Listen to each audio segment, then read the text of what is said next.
Yeah. It is very unfortunate what has happened. As of now, everyone is under treatment and taken care of. So around 50 people have been reported injured.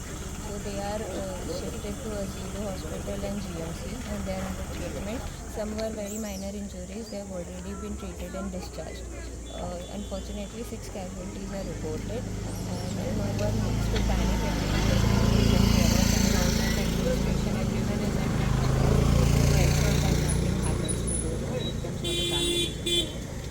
supporter from everyone. As of now, you got any identify of why this has happened? We are investigating. As of six casualties. Thank you.